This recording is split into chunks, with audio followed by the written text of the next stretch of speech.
Concrete footing systems are a crucial function in the construction of buildings. The type of footings used will be evaluated by the designer of the structure with the possible consultation with a geotech consultant in determining the best type of footing for the foundation it will be sitting in and the function. However, the factors that influence the type of footing are the weight of building, the wall construction type and height, soil type, slope of the block, budget, and lastly, drainage requirements for the block.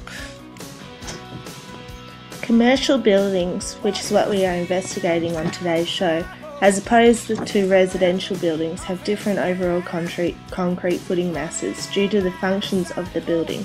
Commercial buildings generally have a heavier structure and are usually higher than residential buildings. For this reason, extra support is needed in the concrete footings. This is done through the size and depth of the footing.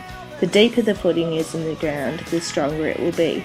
For this specific structure, piles are 600 mm diameter and 4 meters deep.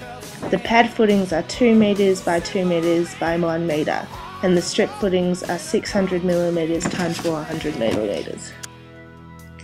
This commercial building presents both strip footings and pad footings. However, we're going to focus on strip footings as that is what Daniel is researching for his assignment. Strip footings are used as the support for the exterior wall and interior walls of a building, as opposed to a pad footing, which is responsible for supporting beams and columns in a building structure. A strip footing is a relatively small strip of concrete placed into a trench and reinforced with steel. The footing supports the load of the exterior walls and any interior wall that is load-bearing or supports a slab. Strip footings are used for both traditional timber and concrete floors. In this case, it is used for a concrete floor and has managed to still maintain maximum strength for the commercial building. Connection to the ground is placed through a raft slab with a concrete slab placed on the ground of the building, on top of the earth-covered footing. The steel reinforcement raft slab is the simplest and most common slab construction available. Trenches, usually 450 mm wide and 450 mm deep, are dug around the perimeter of the external walls and under load-bearing walls. Steel reinforcement bars are laid into the trenches, and reinforcement bars are also placed across the trench as extra support. Concrete is then poured into the trenches to ground level, with vertical reinforcement bars placed later to be formed with the floor slab.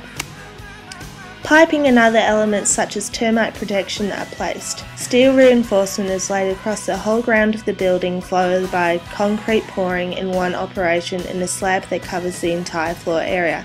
It is overall a lengthy process, however, is proven to be strong and efficient when process is followed correctly. Within this building, the suspended slabs are on codeck, where the slab on the ground is placed directly to the deck. This 3D model demonstrates the concrete strip footing present in this investigative commercial building, keeping in mind the measurements previously stated of 600 mm times 400 mm. This demonstrates all the functions and elements within a concrete footing system of a commercial building. This image will be available on our website.